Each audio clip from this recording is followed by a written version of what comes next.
Bab 1051. Corin tersenyum. Yah, Jeremy pasti melakukan kesalahan sampai aku ingin memukulnya, jadi anggap saja dia pantas mendapatkannya.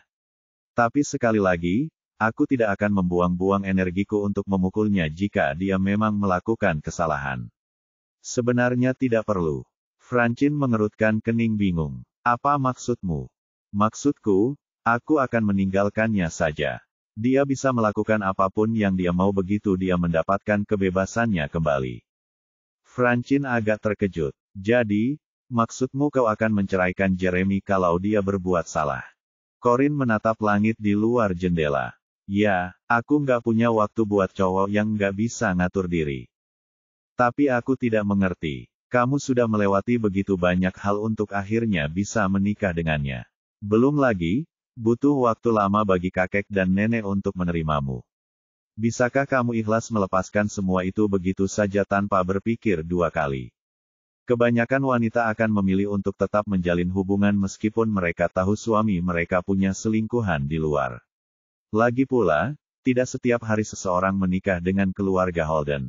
Corin terkekeh pelan. Bahkan sekarang pun kau pikir aku menikahi kakakmu karena aku ingin menjadi Nyonya Holden. Apa kau pikir aku peduli dengan semua hal yang datang bersama pernikahan dengan keluargamu? Francine terdiam. Sebelumnya, Francine benar-benar berpikir Corin hanya peduli untuk menjadi Nyonya Holden. Lagi pula, menikah dengan keluarga seperti keluarga Holden itu seperti memenangkan jackpot bagi gadis miskin yang datang dari pedesaan. Aku tahu Corin punya perasaan serius pada Jeremy, tapi bukankah hebat kalau dia mendapat cinta dan uang di saat yang sama? Namun, seiring ia perlahan mengenal Corin, ia menyadari ada lebih banyak hal dalam dirinya daripada yang terlihat. Corin tidak hanya mengenal Sante dan Aaron dari New Moon Group, tetapi mereka juga memanggilnya bos. Ini berarti Corin tidak membutuhkan pria untuk mendapatkan status, kekuasaan, dan uang. Mungkin dia sudah memiliki ketiganya, tetapi memutuskan untuk merahasiakannya. Ada kemungkinan dia mencintai Jeremy karena siapa dirinya, bukan karena uangnya. Francine cemberut. Baiklah, sekalipun kau tidak kekurangan apapun, tolong jangan mengatakan hal-hal seperti menceraikan Jeremy begitu saja. Tidak seperti temanmu Aaron, dia bukan tipe orang yang seenaknya meniduri siapapun. Lagi pula, reputasinya sebagai selibat cukup terkenal di kalangan kami. Corin menyeringai. Kau benar, Jeremy memang berbeda. Tapi, siapa bilang dia tidak akan berubah di masa depan? Aku cuma bilang, aku tidak akan melawan kakakmu karena itu sia-sia. Cara termudah adalah meninggalkannya begitu saja jika dia memang melakukan sesuatu yang pantas kulakukan. Francine mendesah. Sekarang aku tahu kenapa Jeremy begitu tergila-gila padamu. Pasti karena kau wanita mandiri yang bisa hidup dengan atau tanpanya. Kurasa aku seharusnya senang mengetahui Jeremy tidak berbeda dengan pria-pria lain yang menyukai tantangan, terutama dalam wujud seorang wanita. Corin terkekeh pelan. Kau benar soal itu. Semakin aku menjauhinya, semakin dia ingin menguasaiku. Tapi meski begitu, perasaan seperti ini memang akan memudar seiring waktu, dan suatu hari nanti kakakmu akan bosan padaku. Francine menggembungkan pipinya. Kau terlalu mudah menyerah, Corin. Kalau dia bosan denganmu, kau harus melakukan apapun untuk membuatnya jatuh cinta lagi padamu. Kau membuatnya terdengar seperti kau tak punya hak menentukan berapa lama pernikahan ini bisa bertahan. Corin sedikit terkejut, tapi kemudian tersenyum menggoda. Kukira kau tak sabar menunggu kakakmu menyingkirkanku agar kau bisa mendapatkan adik ipar baru dari keluarga baik-baik. Francine tersipu malu. Oke, berhentilah menggodaku. Aku akui, aku terlalu dangkal untuk selalu mengolok-olokmu karena berasal dari pedesaan dulu. Aku tahu betapa salahnya itu sekarang. Dan, Corin mengangkat alisnya. Lalu apa? Francine yang biasanya sombong menundukkan kepalanya dan berkata dengan tulus, aku sebenarnya senang kau adik iparku. Aku, sangat mengagumimu, dan aku akan belajar darimu bagaimana menjadi orang yang lebih baik. Corin menyipitkan mata sebelum tertawa terbahak-bahak. Kau bilang begitu hanya karena Chester, kan? Bab 1052. Mendengar nama orang yang ditaksirnya disebutkan, Francine makin tersipu. Aku akui aku sangat berterima kasih padamu karena telah menjodohkanku dengan Chester, tapi itu bukan alasan utamanya. Aku hanya tidak membencimu lagi. Selama kamu tidak mengkhianati Jeremy, aku akan selalu mendukungmu. Corin tersenyum simpul, tak sampai ke matanya. Lalu tiba-tiba ia berbaring kembali di tempat tidur. Jangan khawatir, aku nggak akan pernah selingkuh dari Jeremy. Kalaupun aku mau, aku akan putusin dia dulu sebelum berhubungan dengan pria lain. Francine juga tidak senang dengan jawaban ini. Tidak, kamu juga tidak boleh mencampakkannya. Corin mulai mengantuk. Sudahlah, kita akhiri saja topiknya. Ambilkan aku air hangat kalau kamu senggang. Aku mau merendam kakiku nanti. Rasanya agak sakit, katanya lelah. Francine mengerutkan kening dan berkacak pinggang. Apa dia baru saja memintaku mengambilkan air hangat untuk merendam kakinya? Setelah memikirkannya, dia dengan berat hati melakukan apa yang dikatakan Corin karena dia sedang mengandung anak Jeremy. Francine berjalan menuju pintu sambil membawa termos. Namun, begitu membuka pintu, ia melihat seseorang berdiri di luar dengan tangan terangkat, seolah hendak mengetuk pintu. Sunny, apa yang kau lakukan di sini? Tanya Francine waspada. Sunny mengusap bagian belakang kepalanya. Bagaimana kabar Corin? Dia akan baik-baik saja asal kalian, Rivera, berhenti berbuat curang. Jawabnya sambil mengangkat dagunya. Aku datang untuk meminta maaf kepada Corin atas nama Anya. Bolehkah aku masuk? Tanyanya canggung. Dia sedang istirahat sekarang. Lagi pula, kurasa dia tidak akan pernah mau bertemu denganmu lagi, Riveras. Sunny menundukkan kepalanya karena malu. Tapi, kamu boleh masuk, terdengar suara malas Corin dari dalam bangsal. Baru pada saat itulah Francine dengan berat hati bergeser sedikit untuk memberi jalan bagi Sunny untuk masuk. Tentu saja, ia tidak lupa mengejeknya saat Sunny berjalan melewatinya. Francine tetap di ambang pintu. Mana mungkin dia akan meninggalkan Corin sendirian dengan Rivera. Lagi pula, ini bisa jadi salah satu trik mereka untuk menyakiti Corin. Dulu dia cukup menyukai keluarga Rivera karena Anya, tetapi sejak dia mengetahui warna aslinya, dia tidak memendam rasa permusuhan apapun terhadap mereka. Sunny masuk dan meletakkan keranjang buah yang dibelinya untuk Corin di atas meja. Lalu, ia bersenandung sambil memikirkan apa yang harus ia katakan kepada Corin. Jadi, aku tidak tahu apa yang kamu suka makan, jadi aku membelikanmu beberapa buah. Corin kembali duduk dan bersandar malas di sandaran kepala. Terima kasih, Tuan Sunny. Tapi Anda tidak perlu menjenguk saya karena Anda sendiri baru saja keluar dari rumah sakit belum lama ini.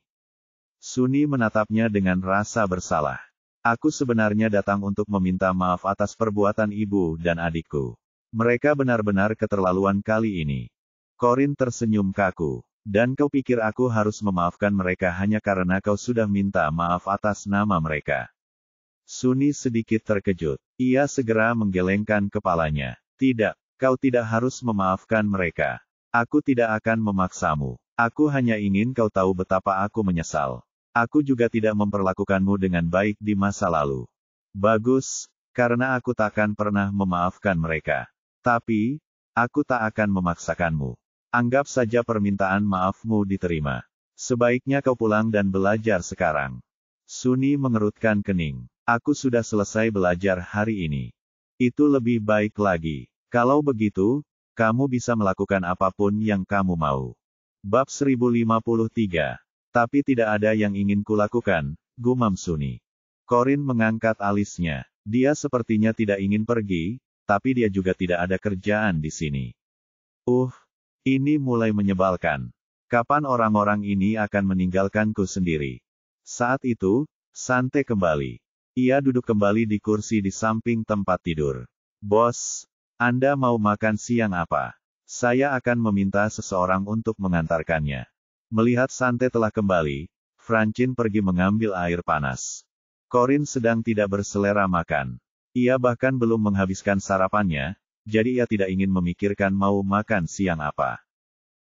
Kita bicarakan nanti saja, katanya sambil melambaikan tangannya. Sante hanya mengangguk dan tidak mengatakan apa-apa lagi. Suni mengira Sante tampak familiar, tetapi baru setelah Sante duduk berbicara dengan Corin dia ingat di mana dia bertemu dengannya sebelumnya. Itu kamu, serunya sambil mengerutkan kening. Sante mengangkat kacamata berbingkai emasnya. Halo, senang bertemu denganmu lagi di sini, katanya sambil tersenyum.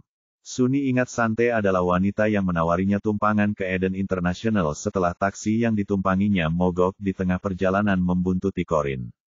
Namun, mereka tidak hanya gagal membuntuti Corin, tetapi Sante justru menurunkannya di Eden International Spa Center, bukan di Eden International Entertainment Club tempat World Hacker Conference diadakan.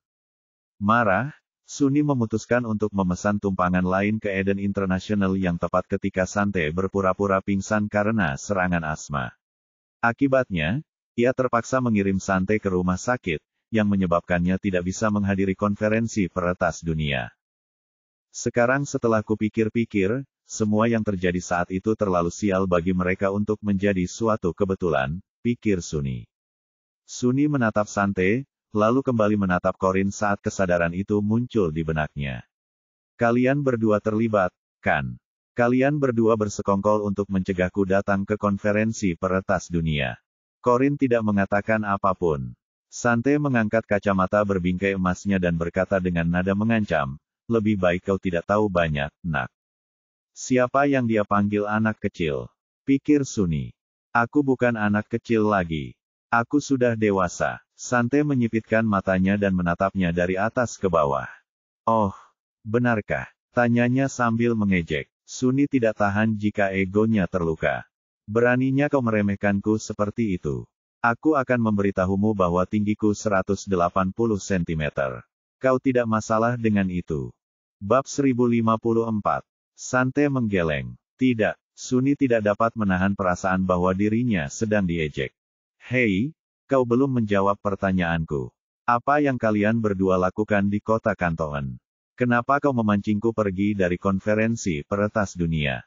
Suara Suni semakin keras, menyebabkan Sante mengerutkan kening dan menatapnya dengan pandangan memperingatkan. Apa kau lupa ada pasien di sini? Corin butuh ketenangan sebanyak mungkin untuk pulih. Aku akan meminta petugas keamanan untuk mengantarmu keluar kalau kau tidak berhenti berteriak sekarang juga. Suni pun terdiam. Ia menatap wajah Corin yang pucat dan lelah dengan rasa bersalah. Jika ini terjadi dulu, ia pasti akan terus berteriak. Tetapi karena adik perempuan dan ibunya lah yang menyebabkan Corin dirawat di rumah sakit, ia pikir ia seharusnya bersikap baik. Sante, kembali bekerja, kata Corin sambil mengerutkan kening. Saya sudah menyelesaikan semua pekerjaan saya. Jangan khawatir, bos. Corin memang lelah. Kalian boleh tinggal di sini kalau mau, tapi tolong diam. Aku mau tidur sebentar. Ia lalu berbaring kembali di tempat tidur, menarik selimut menutupi kepalanya, dan memeriksa ponselnya untuk mencari pesan yang belum terbaca. Ada beberapa pesan, tetapi tak satu pun dari Jeremy. Apa semua pria seperti ini? Apa mereka semua langsung kehilangan minat begitu berhasil mendapatkanmu? Bagaimana mungkin Tuan pergi dalam perjalanan bisnis tanpa pamit? Setidaknya dia bisa meninggalkan pesan untukku. Tapi tidak, dia tidak melakukannya. Ah, dasar pria, ejek Corin. Sante bersandar di kursinya dan mengeluarkan ponselnya untuk memeriksa apakah ada pesan dari bawahannya. Ia sedang membalas pesan seorang bawahan ketika Suni bertanya, Hei, kamu. Apa hubunganmu dengan Corin? Kami berteman, jawabnya tanpa melihat ke atas. Sahabat. Ya, kurasa kau bisa memanggil kami seperti itu. Sante sebenarnya tidak suka kata, sahabat, karena istilah itu tidak benar-benar menggambarkan apa yang ia miliki dengan Corin dan Aaron. Mereka bertiga lebih seperti keluarga daripada teman. Kenapa kau memancingku menjauh dari konferensi peretas dunia? Apa yang kau coba sembunyikan dariku? Bisik Suni dengan suara yang nyaris tak terdengar. Sante meliriknya sinis. Kenapa kau bertanya lagi?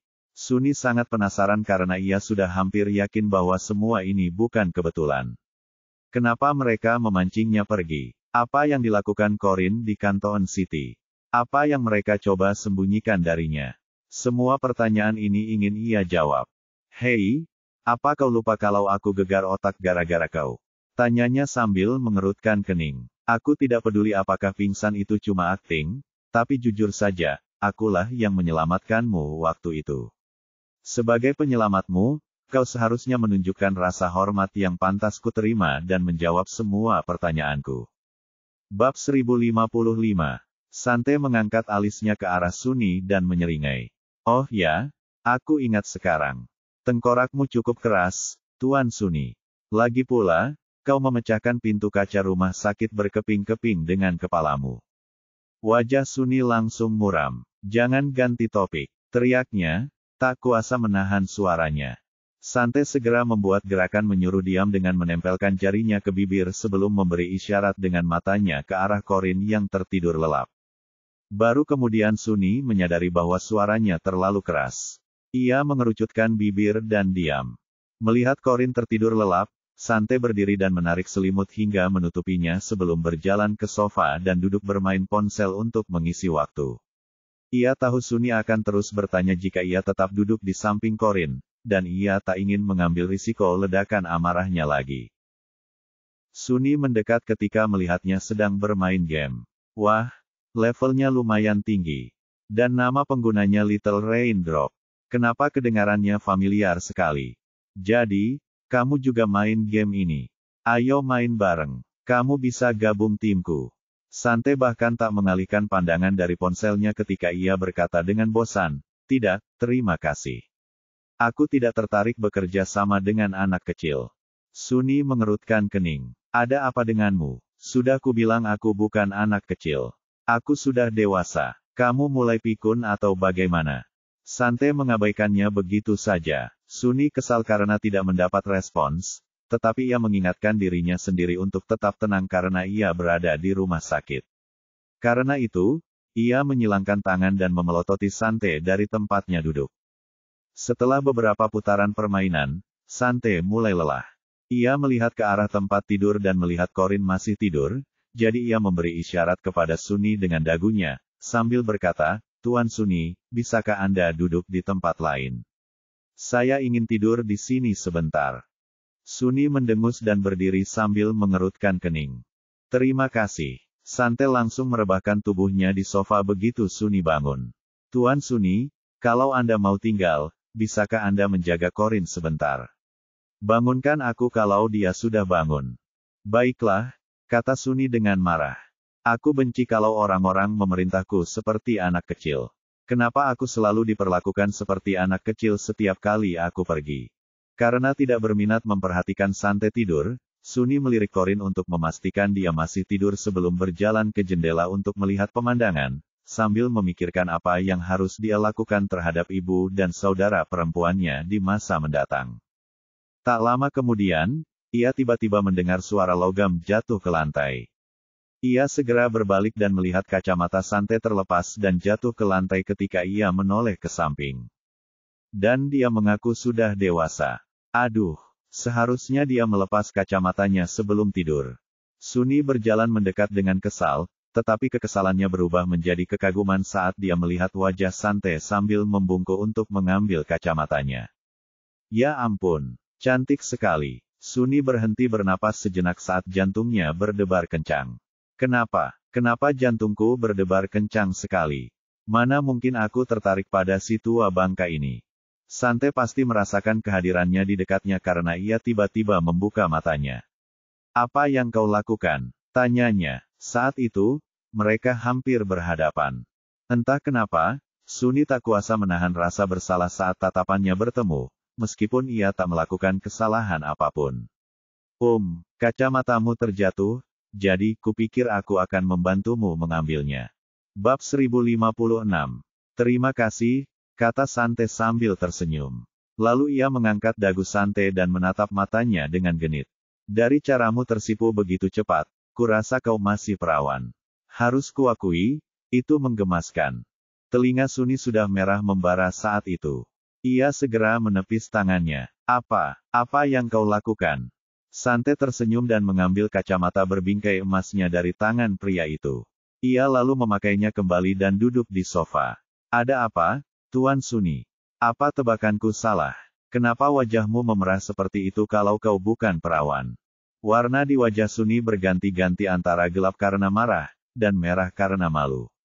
Sebagai seorang gadis, kamu seharusnya tidak berbicara sembarangan tentang hal-hal seperti ini. Kamu seharusnya malu pada dirimu sendiri. Sante terkekeh pelan. Kenapa aku harus malu? Lagi pula aku sudah pernah melakukannya. Tidak ada yang perlu dipermalukan. Sekarang, pergilah sebelum aku memakanmu. Hahaha. Suni menatap Sante dengan tak percaya. Ia belum pernah bertemu perempuan yang begitu lihai dalam merayu. Perempuan itu tampak mudah didekati, tetapi di saat yang sama sulit didekati. Setelah apa yang terasa seperti berabad-abad, Suni akhirnya berkata, kamu hanya versi perempuan dari seorang bajingan. Sante tertawa terbahak-bahak. Hahaha, ini pertama kalinya ada pria yang memanggilku seperti itu. Lumayan, nggak buruk sama sekali. Suni terdiam. Harus kuakui dia. Dia bukan cuma brengsek, tapi juga nggak tahu malu. Tok, tok, seseorang mengetuk pintu. Baik Sante maupun Suni menoleh ke arah pintu dan melihat seorang pria membuka pintu sedikit. Bolehkah saya masuk? Tanyanya sopan. Suni langsung mengenali pria itu. Ia segera menghampiri dan membuka pintu lebar-lebar. Jason, apa yang kau lakukan di sini? Tanyanya terkejut. Jason memamerkan senyum sopan khasnya di wajah tampannya. Kudengar Nona Pamela dan Corin ada di rumah sakit, jadi aku datang menjenguk mereka. Bagaimana denganmu, Suni? Kenapa kau juga di sini? Di mana Lukas? Lukas memintaku untuk datang menjaga Corin. Kakinya cedera, jadi dia tidak bisa datang sendiri, jawab Suni canggung. Aku mengerti, kata Jason singkat sambil tersenyum. Dengan hati-hati ia berjalan ke tempat tidur Corin. Ia kecewa karena Corin masih tertidur lelap.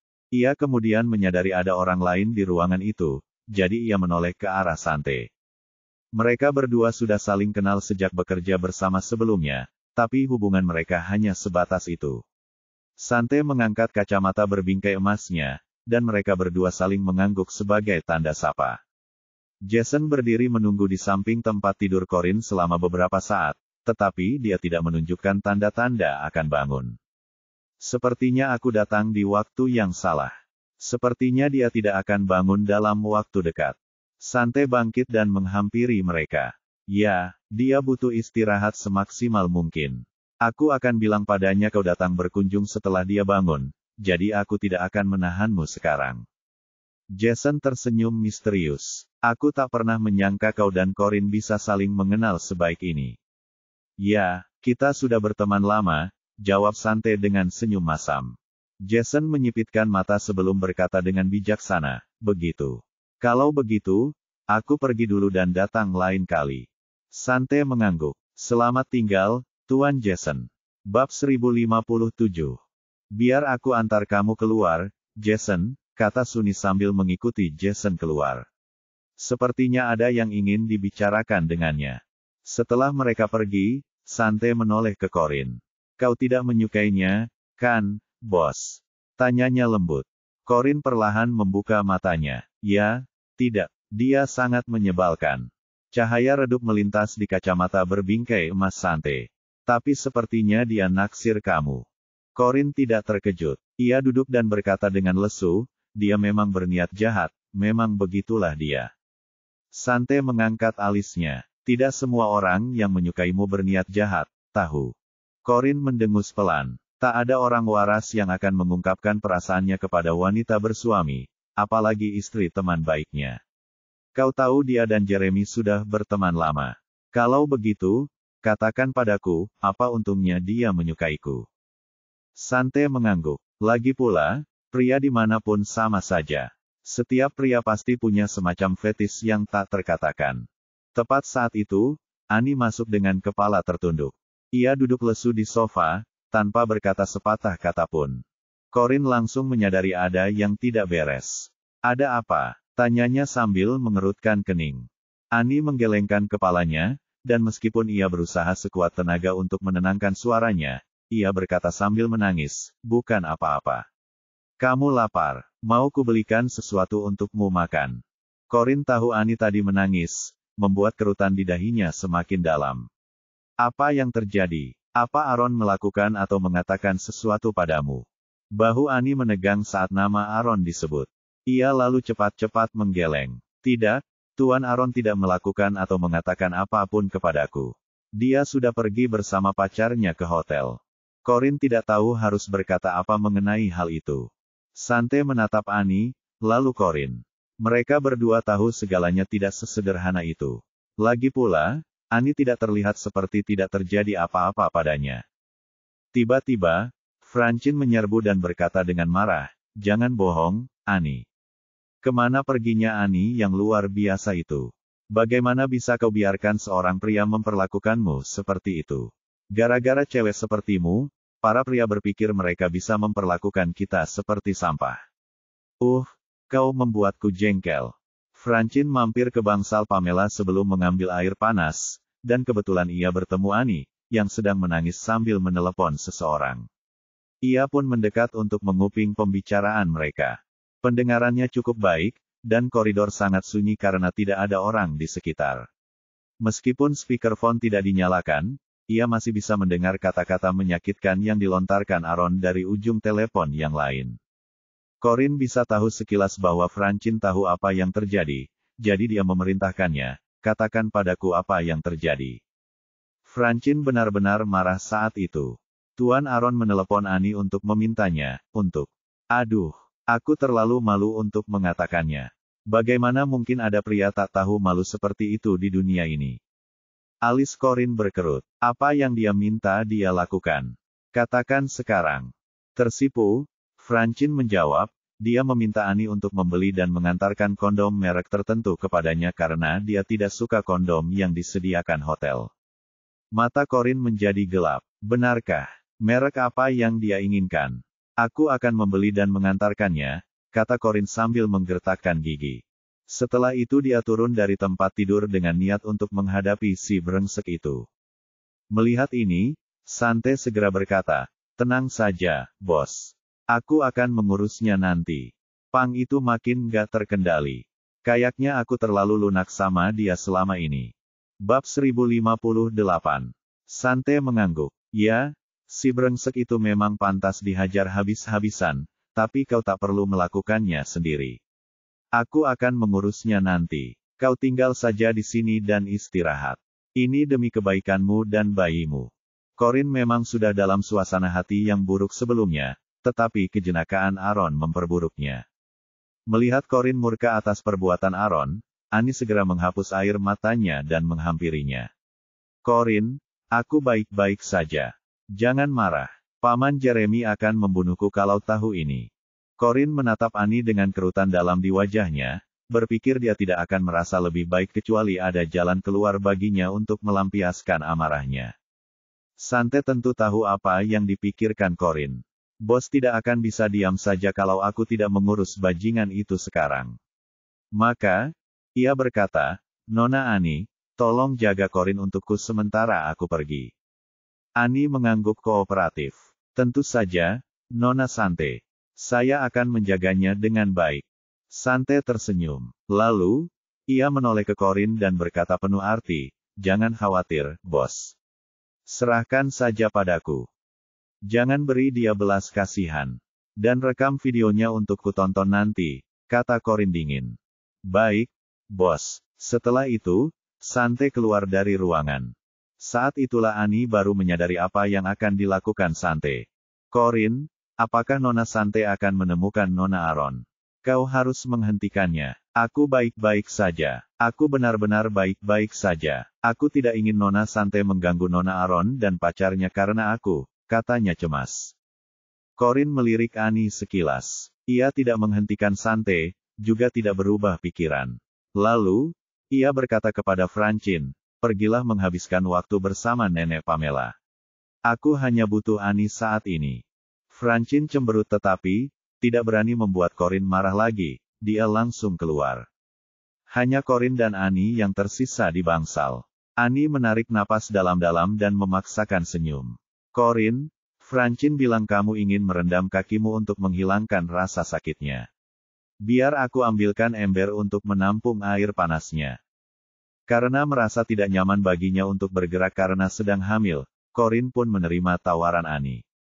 Baiklah, maaf merepotkanmu, katanya sambil mengangguk. Masalah? Sama sekali tidak masalah bagiku. Annie segera mencari ember untuknya. Ia lalu menuangkan air panas dari termos ke dalamnya sebelum menambahkan sedikit air dingin. Setelah memeriksa suhu air, ia mendongak dan berkata, Corin, apakah suhu ini pas untukmu? Aku bisa menambahkan sedikit air dingin kalau menurutmu terlalu panas.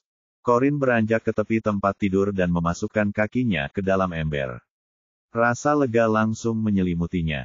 Ah, ini sempurna. Baru setelah itu Annie menyingkirkan termosnya. Ia lalu berjongkok untuk melihat kaki Corin yang agak bengkak. Ibu saya bilang waktu hamil, kakinya gampang pegal dan bengkak sampai-sampai dia nggak bisa jalan beberapa langkah tanpa merasa lelah.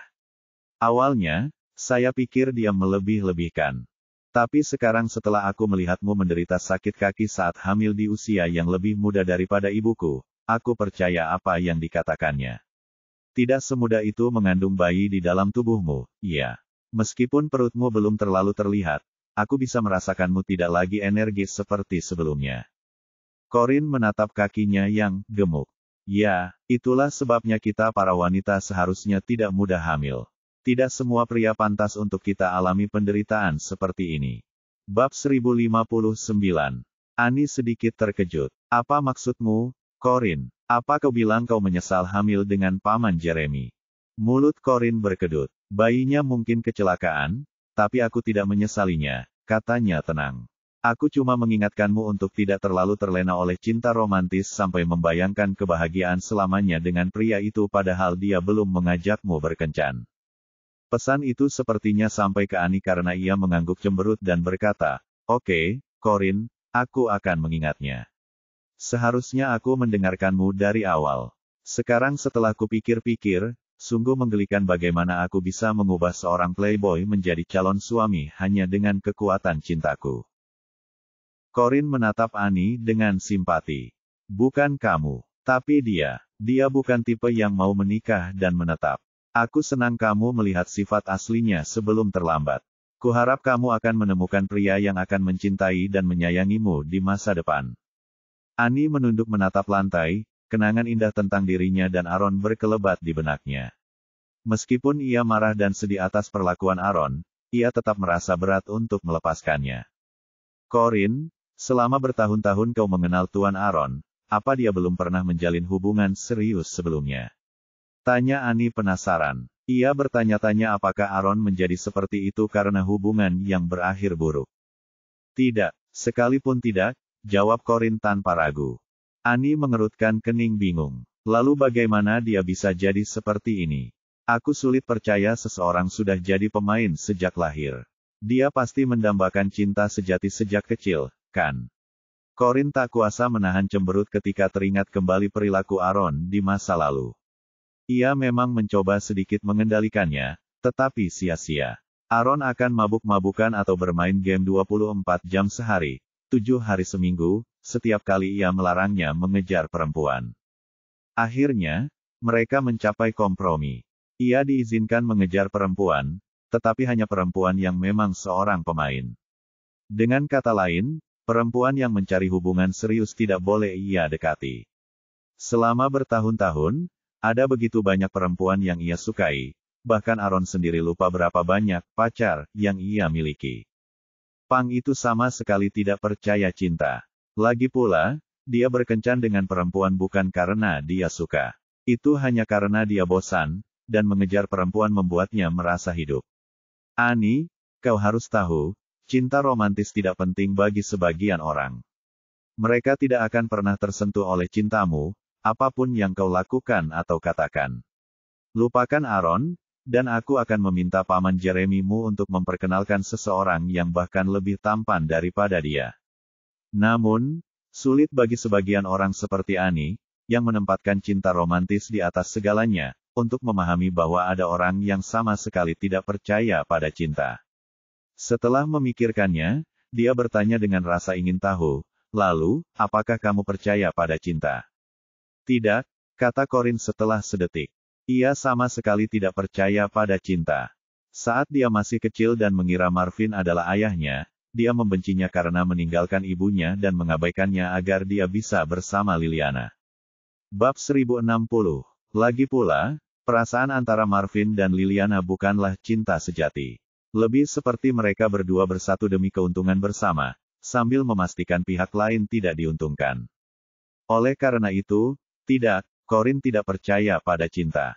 Belakangan, ketika ia mengetahui bahwa Marvin bukanlah ayah kandungnya dan bahwa ia adalah putri Maxwell, ia semakin yakin bahwa tidak ada yang namanya cinta di dunia ini. Lagi pula, Maxwell bahkan lebih brengsek daripada Marvin. Maxwell mungkin tampak seperti pria sejati di luar, tetapi di dalam, dia munafik total. Kisah Maxwell dan Emily berawal dengan cukup baik. Awalnya, Maxwell yang tergila-gila tak menyerah mengejar Emily hingga akhirnya Emily bersedia menjadi pacarnya dan menikah dengannya.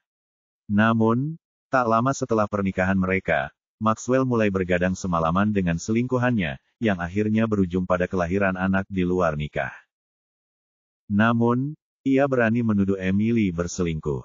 Akhirnya, ia bekerja sama dengan seluruh keluarganya untuk mengusir Emily dari rumah. Karena putus asa, Emily terpaksa mempercayakan Corinne kepada Marvin sementara Corinne menghilang begitu saja. Sekali lagi, dengan latar belakang seperti ini, tidak mengherankan jika semua pria itu sama menjadi mantra Corinne. Tapi kamu mulai percaya pada cinta setelah bertemu Paman Jeremy, kan? Tanya Annie, mengerjap polos. Corinne mengerutkan kening ketika teringat bagaimana Jeremy pergi tanpa pamit. Entahlah. Annie memiringkan kepalanya bingung. Apa maksudmu? Kau tidak tahu. Bukankah kau bersamanya karena kau mencintainya? Yang bisa kukatakan adalah aku peduli padanya saat ini, dan dia seseorang yang sangat penting bagiku. Dia begitu penting sampai-sampai aku rela mengorbankan segalanya untuknya. Entah apa nama perasaan ini. Lagi pula, aku tidak bisa menjamin aku akan merasakan hal yang sama di masa depan. Belum lagi, aku tidak tahu apakah dia merasakan hal yang sama kepadaku. Annie mengangguk cepat. Percayalah, Corinne, saat aku bilang Paman Jeremy mencintaimu. Dia sungguh-sungguh mencintaimu. Begitukah? Tanya Corinne sambil menyeringai. Kalau dia mencintaiku, kenapa dia tidak menelepon atau mengirim pesan? Padahal dia sedang terbang ke Kutub Selatan, seharusnya dia sudah mendarat sekarang. Kenapa dia belum menelepon atau mengirim pesan padaku? Sementara itu, Sunny, yang telah mengantar Jason pergi, melihat Sante keluar dari rumah sakit dari kejauhan. Ia hendak bertanya kemana ia pergi ketika Sante masuk ke dalam sedan mewah dan pergi. Penasaran, Sunny menghentikan taksi dan meminta sopirnya untuk mengikuti sedan mewah itu. Aku harus mengungkap siapa dia dan hubungannya dengan Corinne. Tidak lama kemudian mobil Sante melaju ke tempat parkir sebuah hotel, dan taksi pun mengikutinya. Sante melihat arlojinya setelah mengetuk kamar presiden. Aaron, dengan rambut basah menempel di kepalanya dan hanya handuk yang melilit bagian bawah tubuhnya, membuka pintu. Jelas sekali ia baru saja selesai mandi.